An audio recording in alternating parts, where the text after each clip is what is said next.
to the Hall of the Universe. I'm Neil deGrasse Tyson, your personal astrophysicist. And tonight, we're featuring my interview with actor and American treasure, Alda. And he's probably best known for starring in the TV hit series MASH from the 1970s. It went for 10 years. And he's appeared in more than 36 movies since then. And what you might not know about him is that he's also a vocal advocate for science communication and in sharing the wonder of science with the world. So let's do this.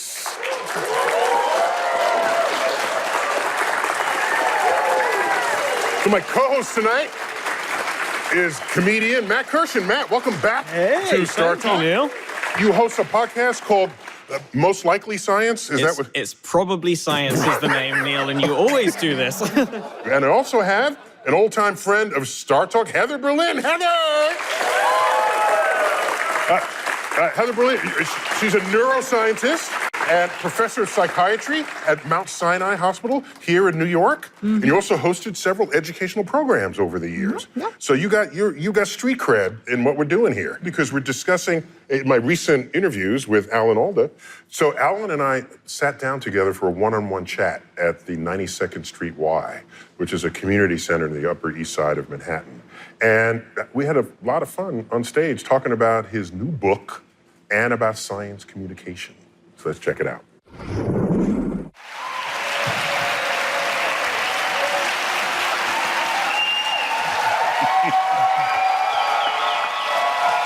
Well, let's go. Thank you. Good night. Keep the applause when you get them. Might as well stay and do You got to something. run with that. I just wanted to comment that this illustration of you has slightly more hair than you currently have. Well, you know, I usually do my interviews on the radio where I still have my hair. So, Alan, it is an honor and a privilege to be on this stage with you. You're native to the area, right? You're homegrown New Yorker? I was born in Manhattan on 32nd Street and 3rd Avenue. Okay. First time I ever got a hand for being born. And so, in K through 12, did you have any particular science influences, a good or a bad experience with a math teacher or a science teacher? Well, I got polio when I was 7. Ooh. And so after that, I had to have a tutor for a while, and my parents kept me tutored until the 7th grade. And I had a teacher I didn't like too much. This isn't scientific, except for the fact one day I was drawing a nude figure for the pleasure of the person next to me. And for the person next to him, yes. That's and the he nude wrestled figure. it out of my hand, and I was really pissed at that, you know? So when April Fool came around, April Fool's Day, I prepared him a sandwich to eat, and luckily my goldfish had just died. So I put the goldfish between 2 slices of Wonder Bread and gave him a snack. I didn't expect him to actually eat it. I thought he'd lift it up and look at it and say, "Oh, April Fool." But he put it in his mouth and bit on it. And now I'm looking at him, and he's got this tail hanging out of his mouth. And I thought, I got to tell him before he swallows that. And then I remembered the picture, and I thought, screw him. So this was kind of like a science experiment. It really was. What to do with a dead goldfish. But I did do experiments as a kid. You know, when I was 6 years old, I had a card table where I would mix my mother's face powder and toothpaste to see if I could get it to blow up. Wait, did you then put it either back in the toothpaste tube or back in the powder tube? No, but I once opened up her watch to see how it worked inside, what made the hands go around. And I couldn't get the case back on, so I bit it. To try to squeeze it back together. So I squeezed it back together, and I left tooth marks so she knew who did it.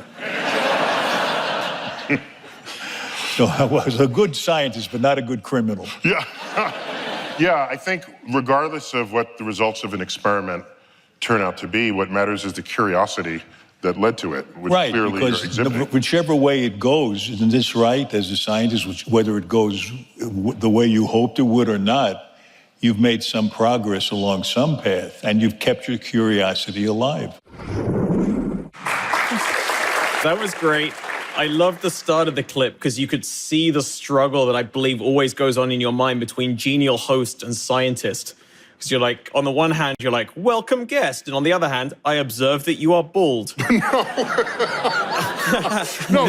it's not the amount of hair he had. It's just the comparison of the actual amount of hair to Which the is a illustration. more important scientific analysis. Yes. It's his hair over time. Yes. The variation. Yes, yes. But that's a current book. So I think the illustrator was just lying, is what happened there. I wonder, Heather, is it, in your experience or just in general, do you think it's common that some people develop a kind of scientific curiosity by taking stuff apart that they can't put back together, like watches? Yeah, I mean, I think we're all born with this innate curiosity, to understand the world around us. And as we develop, unfortunately, we tend to lose that curiosity because, our prefrontal cortex isn't fully developed until we're about 25. And before it's fully developed... And for boys, it's not until we're like 40. About 80. Ever. Ever, yeah, not ever. But that kind of is what puts the filter on, and says, okay, that behavior isn't, conforming to social norms. But when you're a child, anything goes, and you're very open to experience and curious. So you deconstruct things and you ask lots of questions. And I think the really important thing is how do we keep that curiosity alive when we're adults? And I think scientists are really good at that, is always asking questions, always wondering and asking. And even when you get an answer, So we're adults who never grew up from our childhood. Pretty much. And that's one of the things I love about that clip is you and Alan both describing what's essentially a prank as, no, this is science. We were doing a science experiment. Right, so it's just a matter of perspective, is what you're saying. It is. All it's saying, like, the man is a scientist. What I wondered after that introduction with him, whether there might have been sort of some parallel universe where he might have become a scientist instead of an actor. I just asked. Let's check it out. So if you had this curiosity, was there some fork in the road where you say, I could be an actor or I could be a scientist? No, never. No, I was lucky enough to go. I followed my nose, and what I seemed to be good at, I tried to do more of. Although it's a little crazy for an out-of-work actor. I went 9 or 10 years, and we were married and had 3 children, and I still wasn't making a living acting. But I knew it was for me somehow. Well, that's how you know it's love. Yeah. You know what I figured out early on? That I wanted to act with people I respected in material I loved in front of an audience that got it. And that's all I wanted. It didn't matter to me where that would be or how much money I'd make doing it, as long as I could earn a living. That's a very pure goal. Well, I really felt that way. And then I wound up doing that for 11 years on MASH, and it was a wonderful experience. So Heather, you saw MASH when it came out. Were you a fan of the show? Well, I mean, I was probably watching Sesame Street around that time. How old do you think I am? Excuse me. In reruns, then. I saw the reruns, yeah. Yeah, my father is a doctor, and so I kind of always grew up in that kind of medical world. And then I remember when I first saw MASH, this realization that I always had envisioned doctors as being this very austere and serious, and, they're doing surgery and they're very focused. And the idea that they were just bantering and telling jokes and making light of it, that these doctors are people too, and also how they use comedy in the face of tragedy as a coping strategy. I thought that was brilliantly done. And this show, I mean, it led the way for all these other shows like ER and the rest of it. I mean, it was really ahead of its time. So this show was on, I think, for 10 seasons. It was nominated for more than 100 Emmys. Wow. The show won 14. He won 5 of them. So it was a highly celebrated and decorated show. Funny you mentioned his Emmys there, Neil, because it's game show time. What's this with you in the game shows? They love a game show. Look at them. Okay, all right. Oh, wow. Oh, God. Alan Alda trivia time. Old dad and a bag of chips. All that, okay, wow. All right. We've got some Alan Alda facts or non-facts. Okay, all right. See if you can work out which ones are true. He didn't sign on to play Hawkeye until 6 hours before the pilot was shot. Ooh. You know, that's so precise in its delivery of information, I'd say it has to be true. It was actually 6.5 hours. And no, you are correct. That one is true. That one is okay. true. All right. He apparently didn't want war to be a backdrop for light-hearted hijinks. He wanted to show that war was a bad place to be. So that was his resistance. That was his until resistance. That last moment. Fact number 2. Is Alan Alda the step-cousin of Rick Moranis? I'm going to have to say false. Again, that's so precise. I'm going to have to say yes. Neil, I'm afraid you are wrong. Oh, okay. That one is false. No one is a relative of Rick Moranis. He just came into existence. They're still studying his genome. As a perfect being. Okay. Okay, is Alan Alda the first person to win an Emmy for acting, writing, and directing? Heather. Maybe true. Maybe true. It's a very specific answer. Heather again has taken it. Hey, He did, and he once did a cartwheel down the aisle. younger days. Are you going to do that when you win an Emmy, Neil? I don't know. No, I'm not. No. So let me ask you, Heather, is there he listed 3 ingredients that helped him find his compass point. What was it? People you respect, material you love, and an audience who gets it. So do you think that should or is also the key ingredients for science communication? You know, An audience who gets it?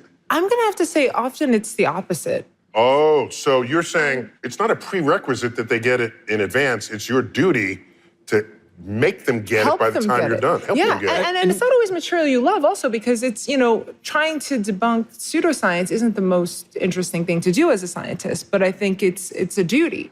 Well, coming up next in my interview with Alan Alda, we actually learn how to learn. I asked Alan about the origins of his lifelong interest in science. Let's check it out. I was interested as a very young man in spiritualism and mental telepathy, and I've read hundreds of books on the subject and did experiments. And I was reading a book that was supposed to be, the story was that it had been dictated by a man who was dead 200 years already to a living person through a medium. And he said, this is how matter is made. It's made of 3 constituent parts. Ask any physicist. I said, I don't recognize this, but there's a physicist who lives across the street. I'll ask him. I said, does this make sense to you? And he said, I don't know. I haven't heard of anything like that. So then I said, well, I'll look in Scientific American, that they ought to know. And I started reading every article, and then I was introduced to this whole new way of thinking. A universe of inquiry. Based on evidence, based on observation. And I gave up what I thought was lacking in evidence, and I got excited by this quest that science was on to understand how the universe works and how they could understand the deepest things with the tiniest bit of information. They could extrapolate, but not in a crazy way, not just making things up, not science fiction, but scientific evidence. And it was just so exciting to me. So, Heather, he transformed in this moment, seeing that evidence mattered. This is interesting, because I presume, just as real scientists, neither of you has ever had scientific theories that you've got from ghosts. Yeah, none of mine have come from ghosts. Just That's checking. correct. All right, Yeah, cool. just want to making sure. verify. Right. Yeah. You don't do ghost-based research, so he chose the right path there, going from ghost messages to real science. Well, so let me not even say it's the right path. It's just he discovered what the wrong path was because it was not supported by objective evidence. And he got excited about it. So Heather, when you sort of discovered the scientific method, did you get excited? Yeah, I mean, I thought, wow, it was a way to get away from this subjectivity and tap into something bigger and greater than myself, like trying to uncover these truths of the universe through That this applied method. to us all. Yeah. So then why doesn't everybody get that excited? I think a lot of people think of science as done for and by other people, like they're not a part of it. So my husband's a science communicator. And he's a rapper, but he raps about science, and he'll talk about findings in neuroscience and say, we discovered this and we discovered. I used Your to call husband's him a rapper communicator. Science communicator. Yes. Okay, is that the first time that sentence has ever been uttered in the history of the world? Yeah, there's absolutely no need for the word for a rather than the to be before that description. Exactly. Yeah, he's one of many rapper science communicators out there, but like he's one of the better ones. But he'll talk about neuroscience findings in my field and say, oh, we discovered this and we did. And I used to call him out, like, why are you saying we? You didn't discover it. And he said, no, I mean we as like the collective we, as like humanity, as mankind. And then I kind of took a moment. He wanted a piece of the action. Yeah, he did. But I think if we all think about it as it's this unifying, that it's discoveries meant for all of us. It's not like these scientists over there doing this separate thing. And it's a way for us to uncover, these realities. Interesting you say that, because the moonwalkers, when they toured the world, people would come up to them and say, we did it. These are people from other countries. Right. So there was a collective we in the accomplishment of our species. And there's truth in that, because none of those accomplishments could have happened without the collective accomplishments of all of humanity. Like, you couldn't have put humans on the moon if it hadn't been for the discoveries of mathematics by the Greeks and like everything leading up to that point combined to make it happen. So did I ever tell you my summary of the scientific method? It's very simple. Do whatever it takes to not fool you into thinking something is true that is not, or that something is not true that is. That's it. Do whatever it takes, because we are susceptible to these. Yeah, and also, our brain, our brain is just interpreting reality in different ways. We have these visual illusions all the time. It's just one example. So what we're perceiving in our mind's eye does not necessarily correlate with reality. We're completely biased. So the scientific method is amazing because it's a way to get around that, to be objective and get away from our own personal biases. So Heather, I wonder, because Alan mentioned pseudoscience as a first step towards him recognizing what is and is not true. Is that a common, pseudoscience relates to what you think is true and how your brain is duped into thinking so. And you study the brain. So is this a common pathway that people take to find real science? Often, it starts out with a belief, a pseudoscience belief. Even with studying the neural basis of consciousness, let's say. It started with dualism, right? Descartes was, I think, therefore I am, and there was this separate mind. And he thought that it came together in the pineal gland, that the soul came down and met the body through a gland in the brain, but it was something separate.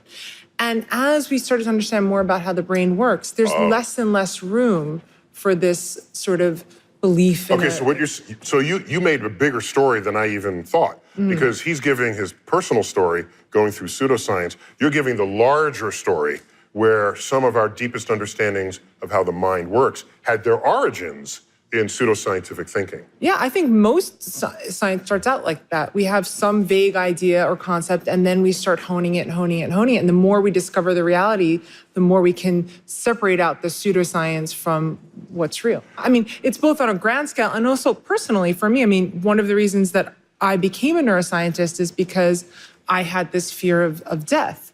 And, I thought if I... So now you don't have a fear of death? Well, no, I still don't want to die. But now she knows why she has that fear. And that's crucial.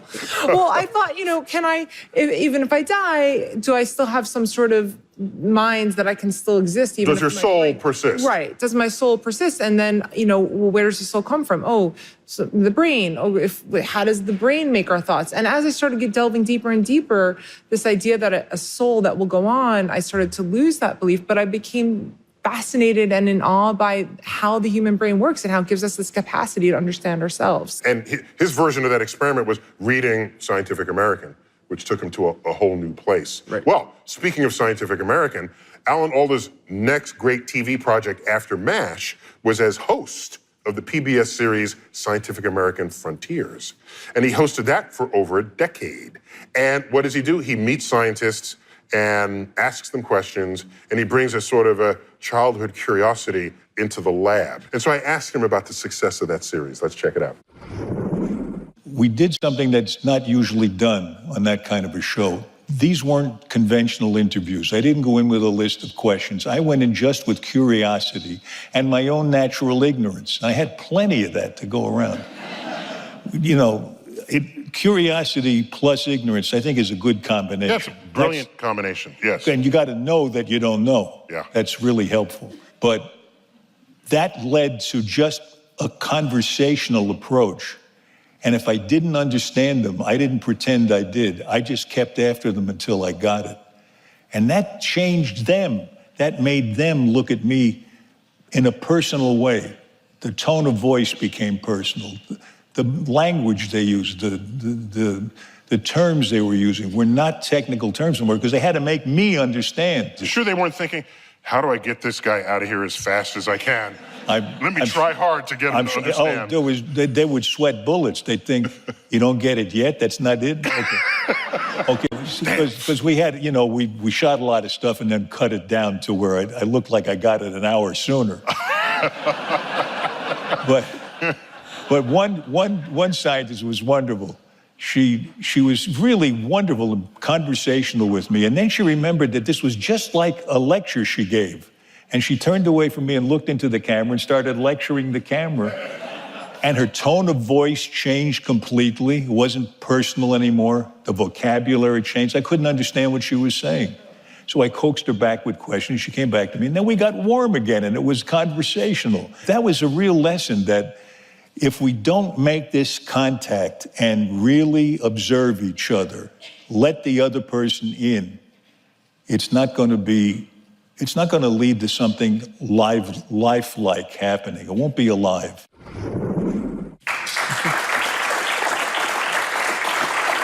So Matt, ignorance is usually something people don't like to admit to. Mm-hmm. So on your podcast, is ignorance a part of how you run the show? Well, we put probably in the title for a good reason. And yeah, absolutely. Like, we're lucky enough that we have this listenership that is half science people who like comedy and half comedy people who like science. And what we encourage and what often happens is every episode we get emails and some of them are, hey, here's something interesting that you should talk about on the next episode. And then the other half are, here's what you got wrong on the last episode. And that's wonderful. Like, it's really exciting when we talk about earthquakes and then a seismologist writes in to go, well, here's how it really is. And we get to give their explanation of what we got wrong. But what it means is you are honest enough and candid enough to actually celebrate the fact that your ignorance was corrected. I think so. And I think there's a line to be drawn, though, isn't there, as well? Because I think you can be too proud of ignorance, too. Like, I don't know anything. This stuff's all mumbo-jumbo to me. But I think there's sort of creative ignorance. There's sort of inquisitive ignorance where like, I don't know this stuff, but please tell me. And like, I think Alan puts it perfectly. Just keep telling me until I tip over from ignorance to knowledge. As opposed to brazen ignorance. There we go, where you don't know what you're talking about, but you think you do, and you're up in somebody's face about it. Oh, these sciencey professors with their big words and ideas. No, like we're like, no, tell us, because we don't know. And that's the other thing. I didn't know why real scientists were listening to our show at first, because I was like, we're idiots. Why are you listening to our show? And then it took another scientist to write in and go, you know, scientists aren't experts in all science.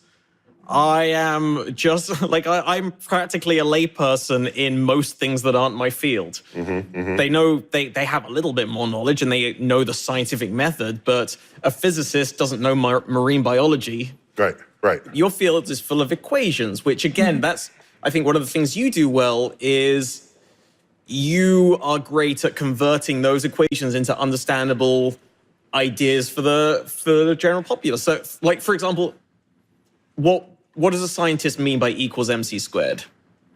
We are describing the equivalence of mass and energy in the universe.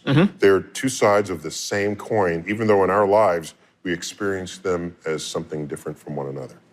And that's great. And for F=ma, going back to a previous generation. That's Isaac Newton, yeah. Force equals the mass of an object times the acceleration. So this tells you how much force is required to accelerate an object of a given mass.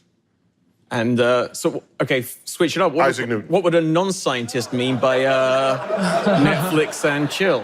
I have it. I got it. Wait, because that's an equation. Netflix and chill. Exactly, but that's a layperson's equation. Oh, a scientist would say care to copulate under recreational pretenses. Oh, oh.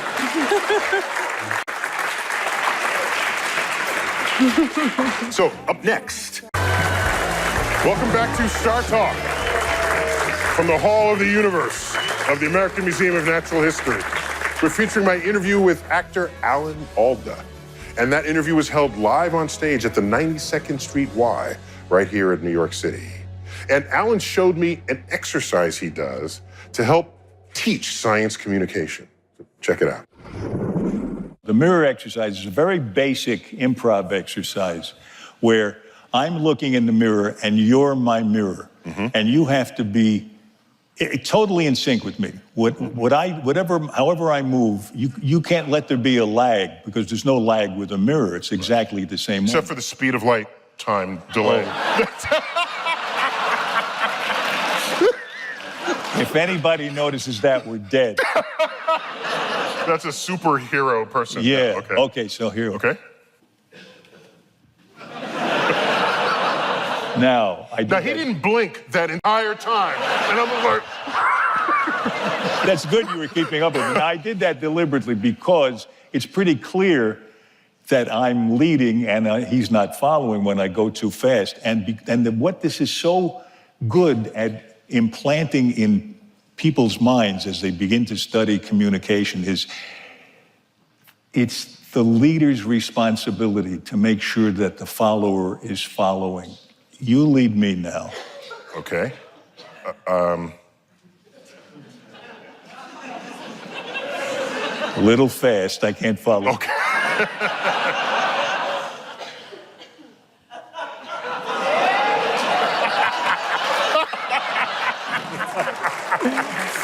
That is awesome. So I got Matt Kirshen here, my comedic co-host, Matt. Hey. And I got Heather Berlin, neuroscientist. And joining the panel, I have Natalia Reagan. Natalia, welcome. Thank you. Thank you for having me.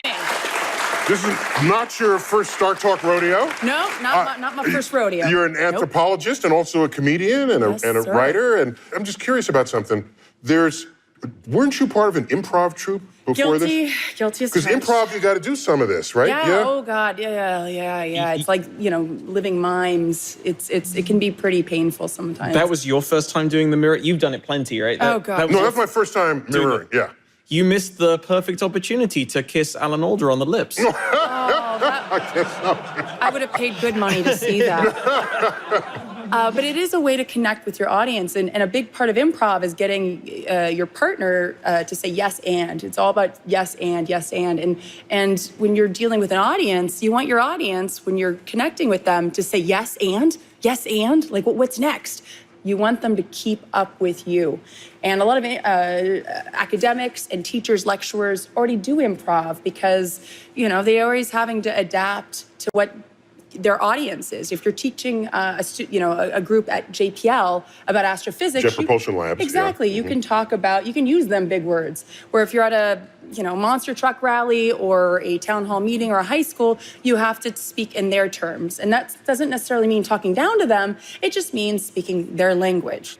So Heather, what does neuroscience say about this sort of mirroring? And I heard about something called mirror neurons. Yeah, right? I mean, so there are these mirror neurons, which were discovered actually in monkeys about 20 years ago, where within the motor cortex, there are these neurons that respond both when you're doing a movement and when you're observing somebody else doing a movement. Oh. So we think it has to do with mimicry, like monkey see, monkey do. And so when you are watching someone else moving, it'll activate your own motor neurons. Now, people Is that why when I see someone yawn, then I feel like yawning in that same moment? It could be. It could be, actually, why yawns are contagious, actually.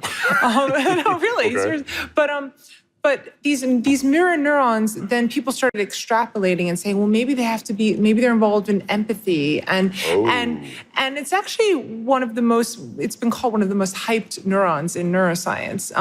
Because I think we're pushing it further than really where the evidence has shown. I mean, there's a whole neural network that's involved in empathy, and it's not necessarily just about these mirror neurons. And then self-awareness is something completely different.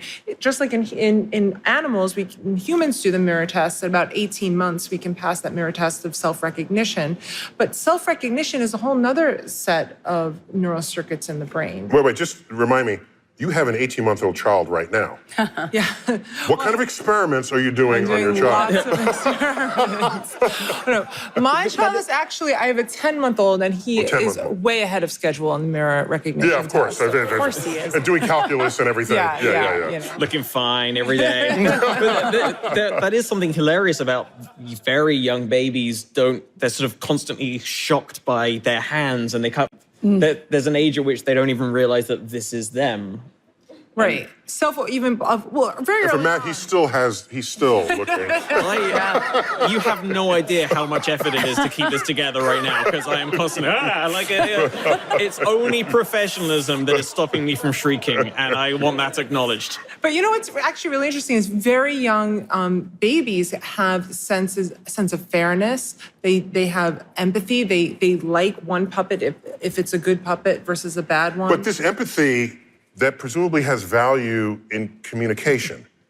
And our sort of anchor topic today is communication. So would you agree as a neuroscientist that this mirror exercise can bring you a little closer to your audience, or at least the person you're trying to communicate with? It's about making that connection. So it's again, getting away from that idea of just having a monologue or lecturing to really having a conversation and communicating. I actually got from Bill Nye, one of your guests here, great piece of advice he once told me was, when you're talking to a general audience, talk as if you're talking to one person, your best friend, and you're telling them about the science. And that's how you really make that connection and understanding, are they really getting it? You know, and if they're not, slow it down and really just be talking to that one person. It is about that connection. What if your best friend is also a neuroscientist? Yes, it doesn't work as well. Whole thing like, you know this, so let's just skip ahead. So Heather, you co-produced a Broadway show. Yes. Off-Broadway show. Off-Broadway show. And if I remember the title, it's Off the Top, the Neuroscience of Improvisation. Correct. That was a show? A show. And we just did it at the Edinburgh Fringe Festival. Yeah, recently. And and it has rapping in it? It does indeed. Okay. Yes.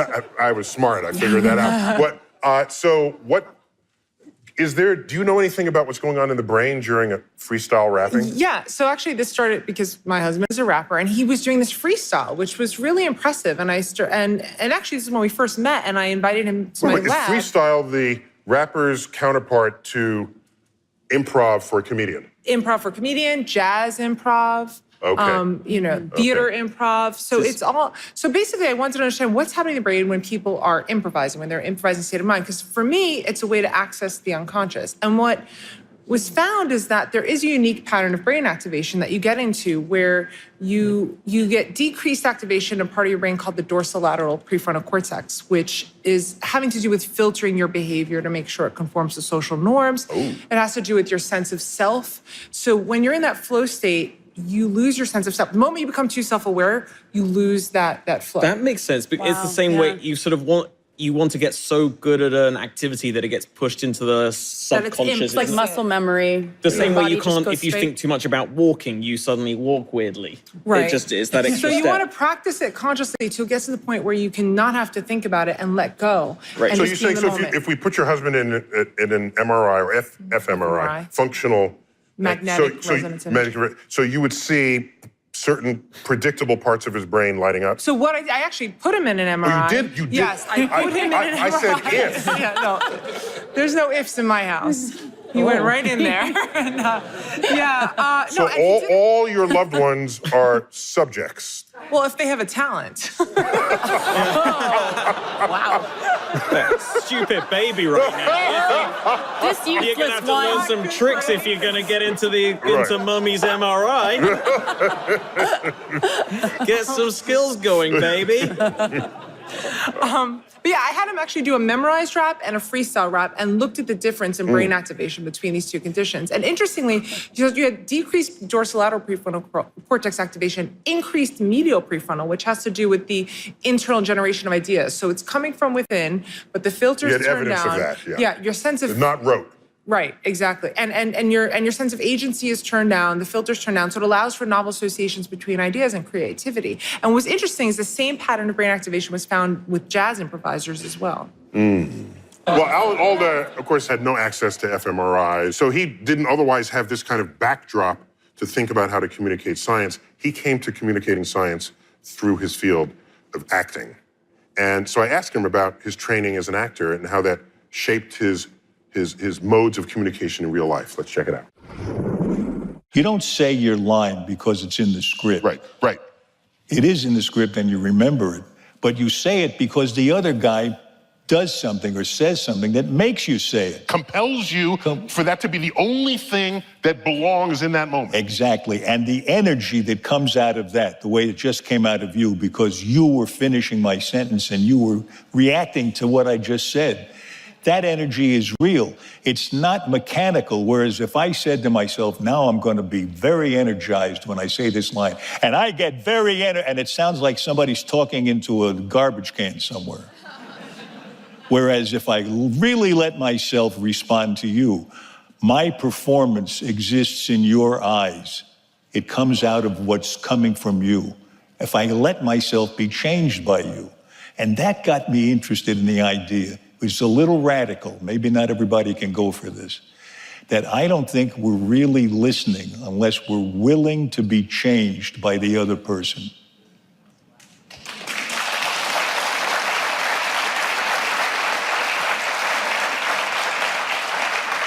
So some part of you has to be susceptible. Yeah, that doesn't mean you're going to change, but you're willing to change. If it really is something that strikes you, that really hits you. But if you say, this person doesn't know anything, this person doesn't believe what I believe, I'm going to let them finish talking, and then I'm going to tell them the real story. That's not communicating. Not communicating, it's not listening, it's just waiting for your turn. It's dueling monologues. So, Nataya, you create product. Yeah. What is your knowledge or evidence that people are listening? That's an excellent question. For me, like Alan mentioned, for me, I want to make sure we never insult the audience. And I feel like your field and my field have something in common because humans are obsessed with two things: ourselves, anthropology, and our place in the universe. And we're at a time when scientists have an ethical responsibility to teach the world what we know. I can talk to people about how, if you look at the human genome, there's not very much variation within our species. Therefore, we're one big family. And you can take a step back and look at the Earth and say, look, it's a beautiful blue, green, brown orb with no lines between countries. So it's an excellent time to really have that discourse, have that conversation, make the eye contact, and not talk down to each other. Cool. So, Natalia, thank you for joining us on this segment of Star Talk. And he explained a communication term that he coined called dark empathy. Let's check it out. It's a little like dark energy. A little like dark energy. What is that? In the same way that dark energy is the opposite of gravity, and gravity's pulling us in to some cozy connection, and dark energy's pushing us apart to more distance. It's a little like that. A lot of people consider empathy to be the same thing as sympathy or commiseration, to be on the side of the other person doing good. Some people have said the more empathy you have, the better a person you are. I don't think so. I think it's a tool, and it can be used in a good way or a not so good way. It's an essential tool, I think, for communication, because you got to know what's going on in the other person's head to communicate with them. However, it's a tool for good communication, but it's also a tool for working against people. For instance, bullies know what you're feeling, and they can twist your feelings and make you hurt. And they do it because they can read you pretty well. They know just how far to go. Are you saying bullies would make good psychologists? Is this what you're saying? Well, some may be, I don't know. So here's an example that's like in a marriage, right? Guy is up late, it's after midnight, his wife's already in bed, and he notices there's a huge pile of dishes in the sink, and he thinks, I guess I ought to do something about that. What are the odds that he'll do something? Not so great, but maybe if he uses a little empathy and he says, what's my wife going to feel like when she wakes up tomorrow and sees those dishes in the sink? And he actually connects with her feeling of dismay. Chances are he might wash the dishes, and chances are he might find out doing the dishes is foreplay.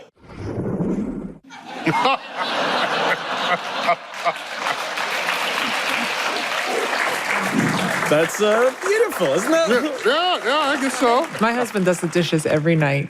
It's true, though. No, but it's true. It's true. I do the dishes like half the time. All right, that's not bad. Yeah, half But you commit to it. And So Heather, were you a bully? No. But you could have been because you're a psychologist. Yeah, no. We use our powers for good, not evil. Okay. Well, I mean, being able to have what we call theory of mind, understand what another person is thinking and get sort of into their skin. Can you learn that? There's some, yes, to an extent, Some people there are are genetic really differences. good. Some people are really good and others really not good. Yeah, I mean, there are people, on autism spectrum or with autism who have great difficulty understanding what other people are thinking. So I think So there's clearly a genetic then there are parts of the predisposition. brain that serve this. Absolutely. Yeah. I mean, we know that there's certain neural circuits that are involved in theory of mind, and we can give people theory of mind tests and watch what parts of the brain light up. Well, actor Alan Alda actually founded a school, and it's called the Alan Alda School of Science Communication. And you know what he does? He uses acting and improv to improve the communication skills of actual scientists or graduate students. And so we discussed the connection between learning and these other talents that he brings to the table. Let's check it out.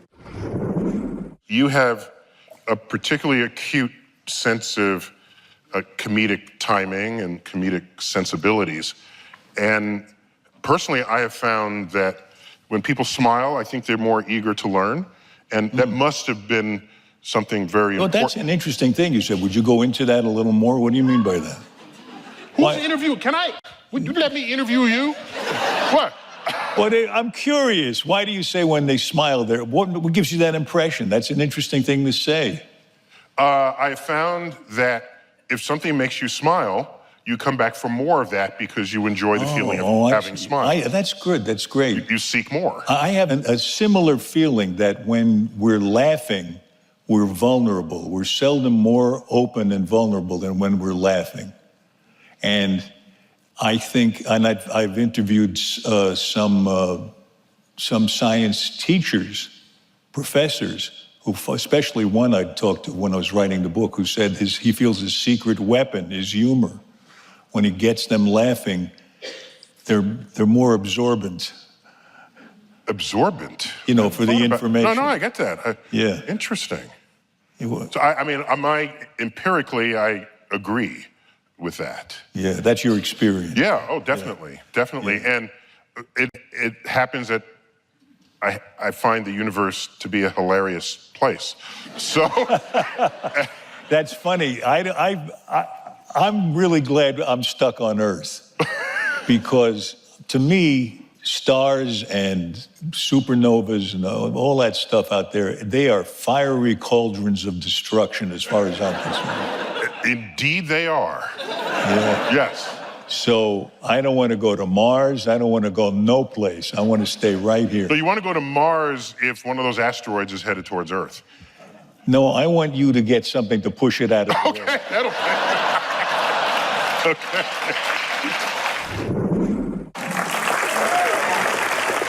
Well, coming up, Bill Nye, the science guy, my good buddy, gives us his thoughts on sharing the wonders of science when Star Talk returns.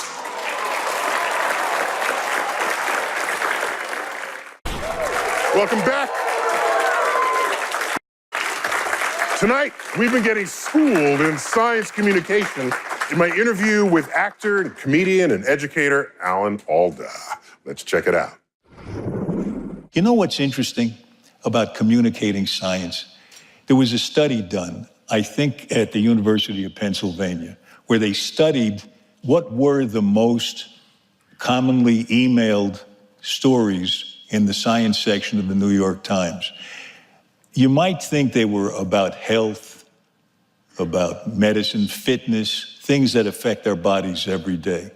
The most emailed stories were about the wonder and awe found in confronting the universe. That sense of wonder and awe, we all have. We go out at night, we look at the stars.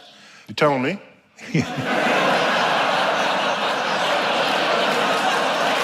You forget who's interviewing you? And he said I had comic time.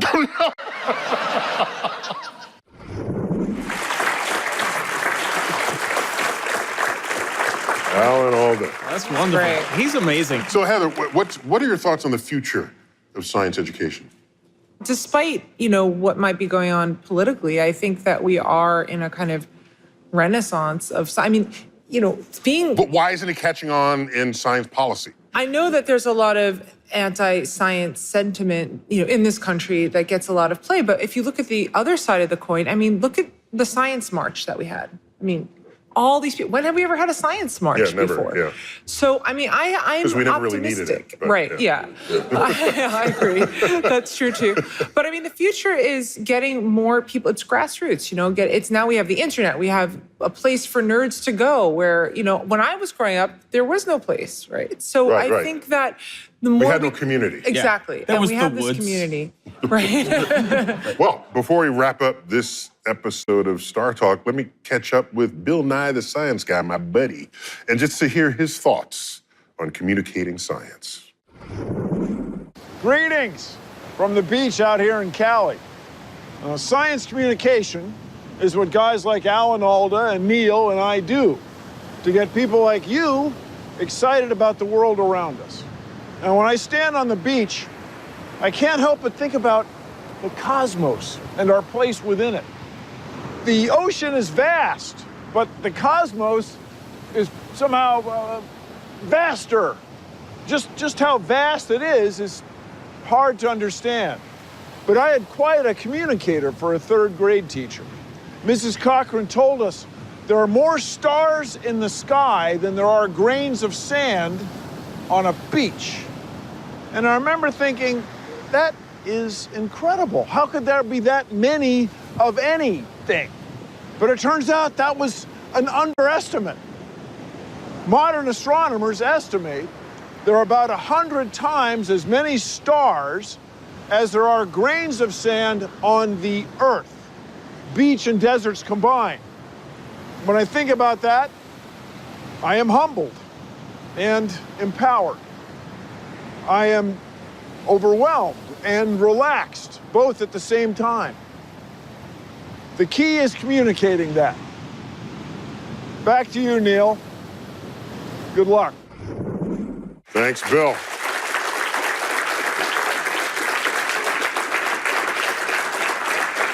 So I'm old enough to remember where you would go all day, and no matter what channel on television you turn, there was no science there. So it was easy at the time to think of science as this subject you were taught in school. And then when you're done, you move on to other topics. And that science was something separate and distinct from anything you might care about. I celebrate in modern times the fact that any time of day or night, you can channel surf and land on science programming. There are science podcasts. There are entire movies based on actual science premises, with marquee actors and marquee directors and marquee budgets. For me, the greatest value is to see that science is not this silo that you can walk around. Science is everywhere. It is not simply part of life. It is not simply part of the universe. It is life, and it is the universe.